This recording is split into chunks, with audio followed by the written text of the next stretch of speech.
السلام علیکم ورحمۃ اللہ تعالی وبرکاتہ۔ نحمده ونصلی علی رسوله الکریم، اما بعد فاعوذ باللہ من الشیطان الرجیم، بسم اللہ الرحمن الرحیم۔ فمن شہد منکم الشہر فلیصمہ، آمنت باللہ صدق اللہ مولانا العظیم، والصلاة والسلام علیک یا رسول اللہ وعلی آلک وصحابک یا حبیب اللہ صلی اللہ علیہ وسلم۔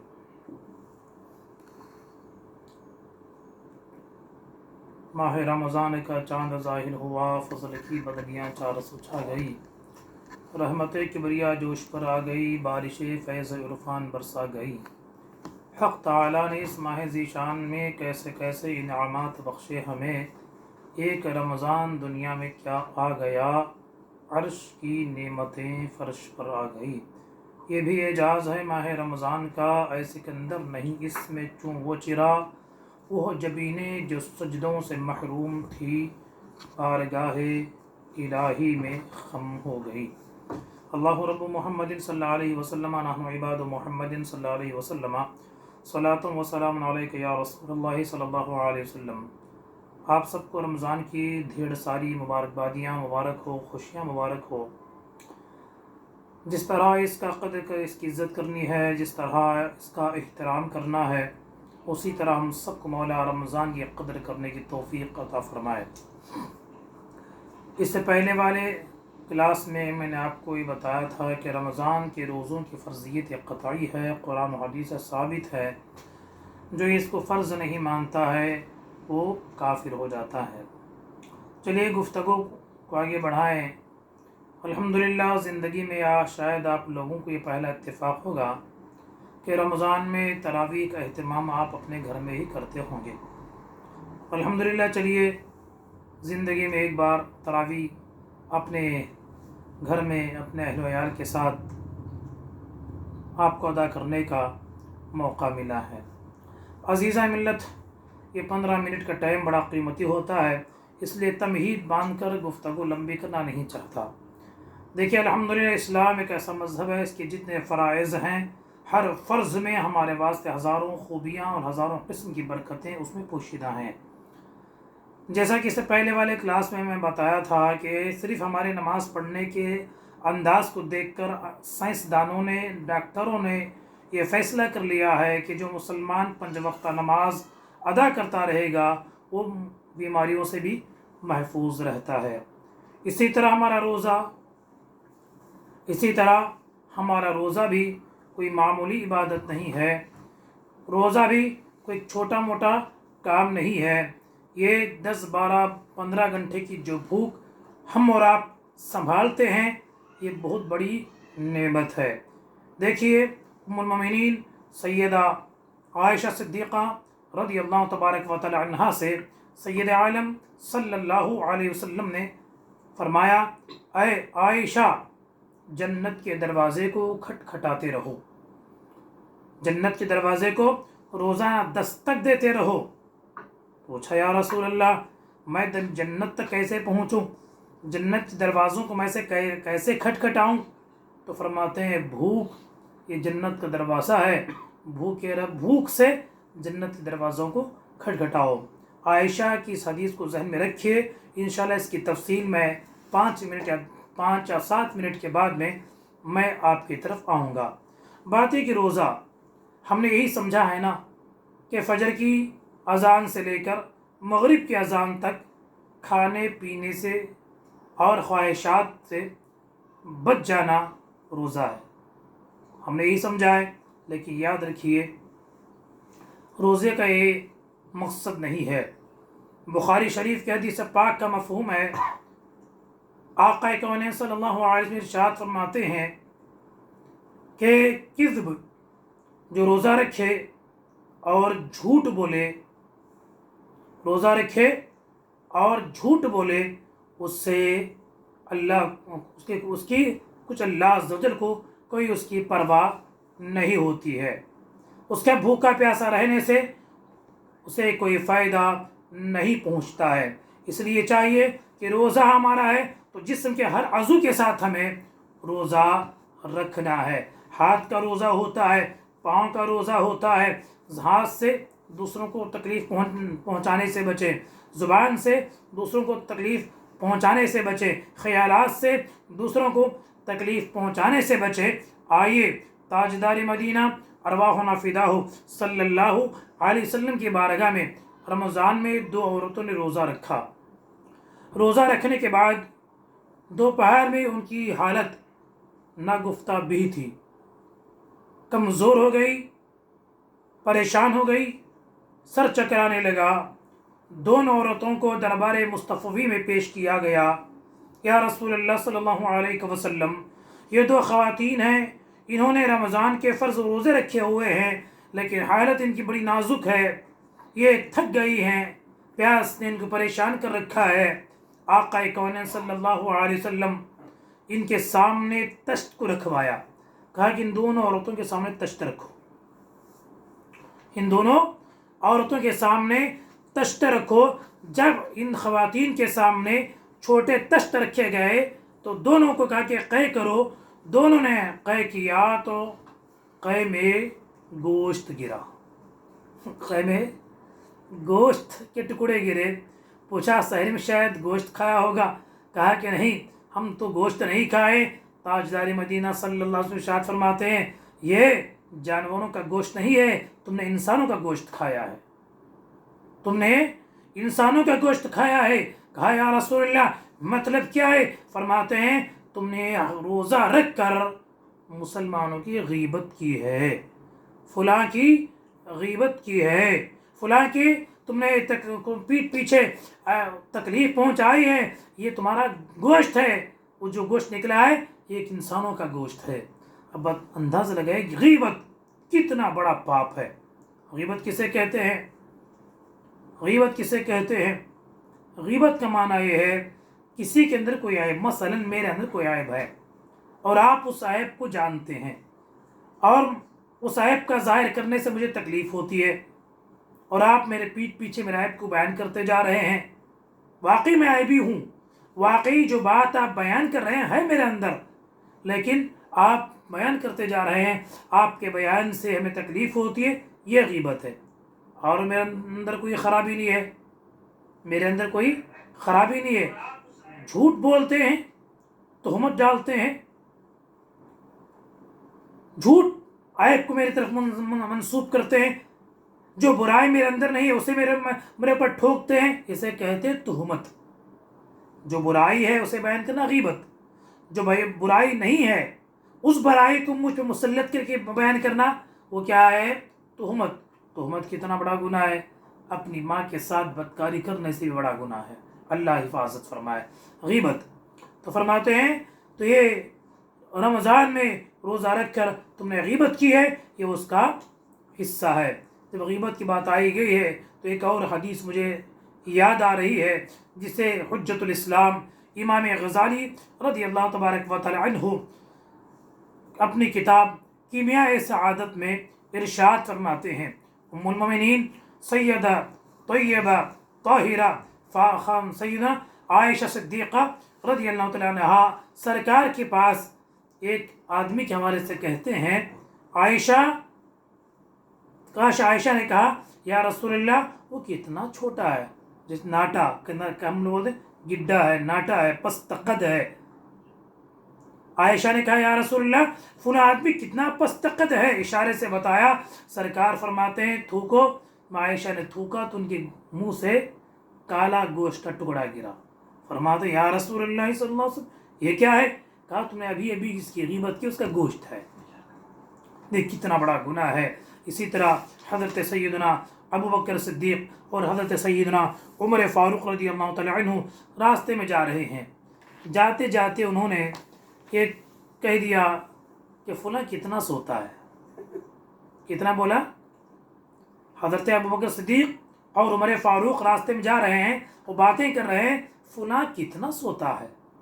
باتیں کرتے سرکار کے دربار میں پہنچے، دسترخوان سجایا گیا تھا، روٹی رکھی گئی ہے، خبز رکھی گئی ہے، لیکن سالن نہیں آیا ہے۔ کہا سالن چاہیے؟ سرکار دلوں کے راز کو جانتے ہیں، فرماتے ہیں سالن تو تم نے کھا لیا ہے نا۔ سرکار فرماتے ہیں سالن تو تم نے کھا لیا ہے. کہا ہم نے تو کچھ کھایا نہیں ہے. کیا تم نے راستے میں آتے آتے کسی کی غیبت نہیں کی ہے؟ بتائیے. حضور ہم نے صرف اتنا کہا کہ سوتا ہے. ہاں یہی غیبت ہے کہ اس کا ایسا عمل جو ظاہر نہیں کرنا چاہتا تھا آپ نے ظاہر کر دیا ہے، یہ غیبت ہے. اس لیے عزیزان ملت اسلامیہ، شعبان میں بھی اس کے حوالے سے تھوڑی سی گفتگو میں نے کی تھی. خاص کر یہ وبا بہت تیزی کے ساتھ پھیل رہی ہے. روزے کا دن نہیں کرتا ہے، درود پڑھنا چاہیے، ذکر کرنا چاہیے، قرآن پاک کی تلاوت کرنی چاہیے، یا علماء کرام کی واعظ و نصیحت سے اپنے آپ کو بدلانا چاہیے. یہ چھوڑ کے ہم کیا کرتے ہیں؟ دوسروں کی عیب جوئی میں بیٹھے رہتے ہیں. اس میں ایک مزہ بھی ہوتا ہے. دوسروں کی خامیاں تلاش کرنے میں، دوسروں کی عیب تلاش کرنے میں کیا ہوتا ہے؟ ایک طرح کا مزہ ملتا ہے. وہ مزہ کیسا ہے؟ شیطان غیبت کرنے والوں کے ہونٹوں پہ شہد لگاتا ہے. شیطان غیبت کرنے والوں کے ہونٹوں پہ شہد لگاتا ہے. چاٹتے رہیں گے، شہد کا مزہ میٹھا ملتا ہے، بات کرتے رہیں گے. اس لیے آپ لوگوں سے بڑی مؤدبانہ اپیل ہے، گزارش ہے کہ ہمیں روزے کا خاص اہتمام کریں. اپنے ہر عضو کے ساتھ ہمیں کیا کرنا چاہیے؟ خداوند قدوس کا ڈر ہمارے سینوں میں بسانا چاہیے. کہیں ہمارے لیے روزہ ہمارے اوپر حجت نہ ہو جائے. اللہ رب محمد صلی اللہ علیہ وسلم، نحن عباد محمد صلی اللہ علیہ وسلم، صلاۃ و سلام علیک یا رسول اللہ. آپ نے سوچا ہوگا کہ یہ رمضان میں 10-12 گھنٹے بھوکے رہنا، رمضان میں 10-12 گھنٹے پیاسے رہنا، یہ کیا کریں گے؟ اس سے ہم کو کیا فائدہ حاصل ہوتا ہے؟ یا سنیے، آج کل کے جو بڑے بڑے ڈاکٹرز ہیں، جو خاص کر سرطان جیسی بیماری میں، کینسر کی بیماری میں جو مہارت رکھتے ہیں، وہ ڈاکٹروں کا کہنا ہے اگر انسان سال میں ایک مہینہ 10-12 گھنٹے بھوکا رہنے کی عادت کر لے تو اسے کیا ہوتا ہے؟ ایسی موذی بیماریوں سے ہم بچ سکتے ہیں. آئے بھوک کے کیا فائدے ہیں؟ ہم نے روزہ رکھتے ہیں نا، سحری میں تو کیا کھاتے ہیں پتہ وہ ہوتا ہے، لیکن افطاری میں اتنا کھاتے ہیں. بازو والے صاحب بولتے ہیں کہ تھوڑا ہاتھ پکڑ کے اٹھاؤ، اٹھنے نہیں ہو رہا ہے. اتنا ہوتا ہے. مغرب کی جو نماز ہوتی ہے بڑی مشکل سے ادا کرتے ہیں، کیونکہ اتنا کھا لیا کہ اٹھنے میں ہم کو پریشانی آ رہی ہے. اس لیے یہ زیادہ کھانا یہ ہمیشہ بری عادت ہے. ہاں، حساب سے زیادہ کھانا ہمیشہ اچھی عادت نہیں ہے. بھوک سے کیا فائدے ہیں؟ تھوڑا اس پہ آپ توجہ دیں. تاجدار مدینہ صلی اللہ علیہ وسلم ارشاد فرماتے ہیں، بھوک کا رہنے کی فضیلت یہ ہے کہ حضور اکرم صلی اللہ علیہ وسلم نے فرمایا، بھوک اور پیاس سے نفس کے ساتھ جہاد کرو، اس کا ثواب اتنا ہے جتنا کافروں سے جہاد کرنے میں آپ کو ملتا ہے. اور آگے فرماتے ہیں، جو شخص اپنا شکم پر کرتا ہے، جو شخص اپنے پیٹ کو فل کرتا ہے، اسے ملکوت سماوات کی طرف راستہ نہیں دیتے ہیں، اسے ترقی نہیں ہوتی ہے. اور آگے سید کائنات صلی اللہ علیہ وسلم ارشاد فرماتے ہیں، بھوک تمام اعمال کی سردار ہے. بھوک تمام اعمال کی سردار ہے. آپ نے فرمایا، پرانا لباس پہنو اور آدھا پیٹ کھاؤ، یہ عمل نبوت کا ایک جز ہے. حضور صلی اللہ علیہ وسلم نے ارشاد ہے، فکر کرنا نصف عبادت ہے. غور و فکر کرنا، اللہ نے زمین کیسے پیدا کیا، آسمان کیسے پیدا کیا، ہم کو کیسے پیدا کیا، روزی کیسے دے رہا ہے، اس کے زمین و آسمان کے بارے میں غور و فکر کرتے رہنا، عبادت کرتے رہنا، یہ نصف عبادت ہے. اور بھوکا رہنا یہ پوری عبادت ہے. اور آگے ارشاد فرماتے ہیں، خداوند کریم کا بڑا دشمن وہ ہے جو کھانا بہت کھاتا ہے اور بہت سوتا ہے. اللہ تعالیٰ کا سب سے بڑا دشمن وہ ہے جو کھانا زیادہ کھاتا ہے اور بہت سوتا ہے. اس شخص پر فرشتے ناز کرتے ہیں جو کم کھاتا ہے، بھی آدھی بھوک رہتی ہے، ہاتھ کھینچ لیتا ہے، اور جتنا وہ کھانا چھوڑا ہے اس کے بدلے اللہ اسے جنت الفردوس میں ایک درجہ عطا فرماتا ہے. اس لیے عزیزان ملت اسلامیہ، ہمیشہ آقا فرماتے ہیں مومن ایک آنت سے کھاتا ہے اور منافق 7 آنت سے کھاتا ہے۔ اس لیے اب میں آپ کو بھوک کے چند فائدے بتاتا ہوں، اس پہ عمل کریں تو اللہ تعالیٰ آپ کو بڑی برکتیں دیتا ہے۔ آپ نے سنا ہے نا، حضرت سیدنا سلیمان علیہ السلام بادشاہ ہیں، دوسروں کے لیے ساری اچھی اچھی غذائیں فراہم کرتے تھے، لیکن خود جو کی روٹی کھاتے تھے۔ حضرت یوسف علیہ السلام جب مصر کے بادشاہ بن گئے تو قوم کے واسطے بڑی بڑی دعوتیں کرتے ہیں اور خود سوکھی روٹی کھاتے ہیں۔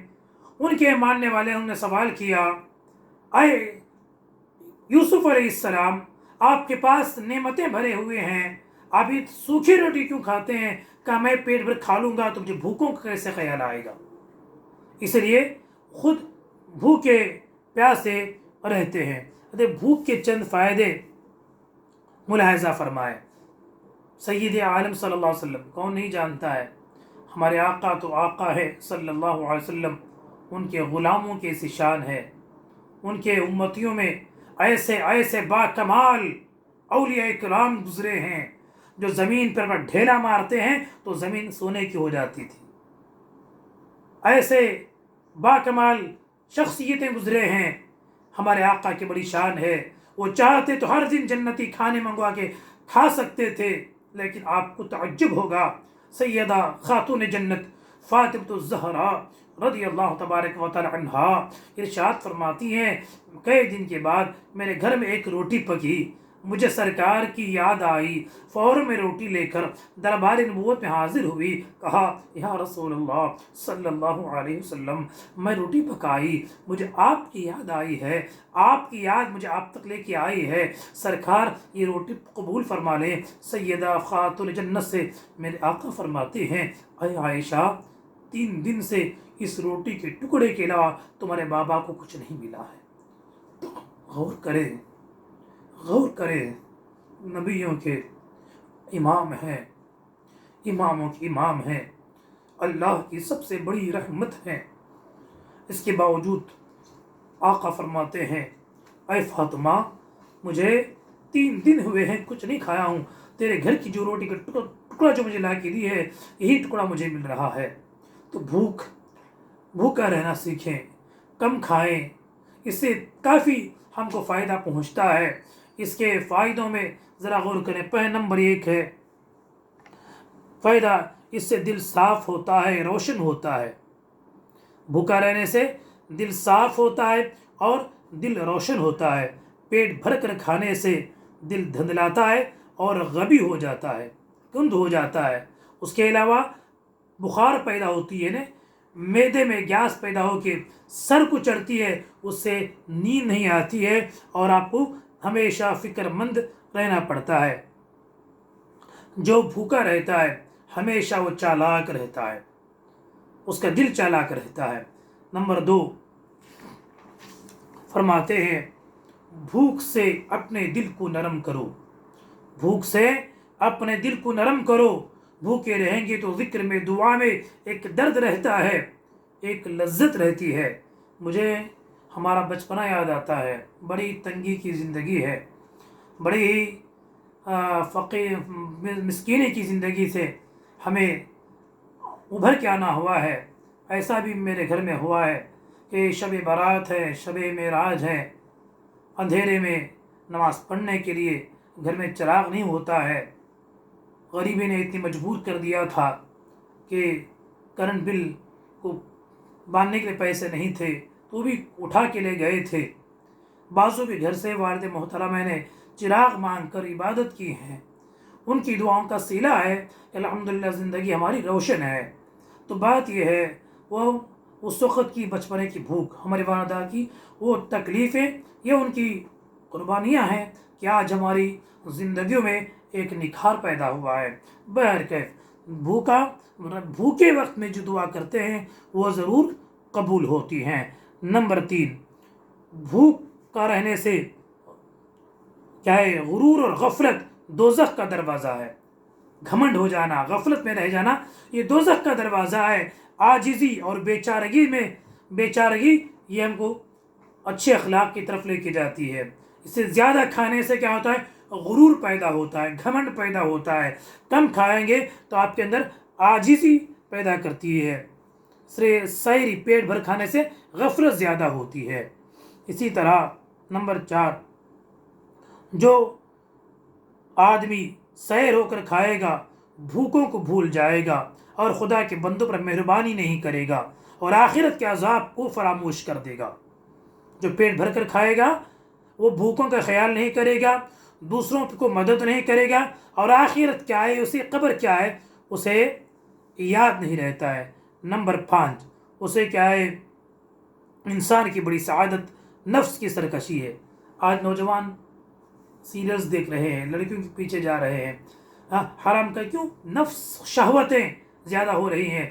اگر بھوکے رہیں گے تو یہ بری اخلاق سے، شہوت سے ہم بچ سکتے ہیں۔ وقت ہو گیا ہے، اس لیے گفتگو میں سمیٹتا جا رہا ہوں۔ چھٹا فائدہ یہ ہے، کم کھانے سے انسان کم سوتا ہے اور کم خوابی تمام عبادتوں کی زیادہ ہے، اور جو زیادہ سوتے ہیں وہ ہمیشہ علیل اور بیمار رہتے ہیں۔ اس لیے زیادہ کھانے سے اور پانی پینے سے نیند زیادہ آتی ہے۔ اس کے علاوہ نمبر 7 ہمارے لیے، جو شخص کم کھاتا ہے، سب سے بڑا فائدہ کیا ہے؟ کم کھانے والا کبھی بیمار نہیں پڑتا ہے۔ اسے بار بار ڈاکٹر کے پاس جا کے آپریشن کرانا، دوائی کھانے، اور یہ اس کی ضرورت نہیں پڑتی ہے۔ کم خور ہمیشہ عافیت کے ساتھ رہتا ہے۔ جو زیادہ کھاتے ہیں وہ ہمیشہ ان کو ڈاکٹروں کا چکر لگانا پڑتا ہے، آپریشن ہونے پڑتے ہیں، خون نکالنا پڑتے ہیں، ہزاروں قسم کی پریشانیوں میں وہ ملوث رہتے ہیں۔ اسی لیے کم کھانے والے کا خرچہ بھی بہت کم ہوتا ہے، اور کم کھانے والے کو صدقہ و خیرات کرنے کی بھی توفیق ہوتی ہے۔ اس لیے عزیزان ملت اسلامیہ، آج کی تقریر بڑی پرمغز ہے، اس لیے آپ دوسروں تک پہنچائیں۔ اللہ تعالیٰ ہمیں کثرت کے ساتھ شریعت کے قانون پر عمل کرنے کی توفیق عطا فرمائے۔ یہ بھوک اور پیاس کیا ہے، ہمارے واسطے جنت الفردوس میں لے جانے کا سبب اور ذریعہ بن جاتے ہیں۔ سرکار فرماتے ہیں، نوّروا قلوبکم بالجوع، اپنے دلوں کو بھوک سے روشن کرو۔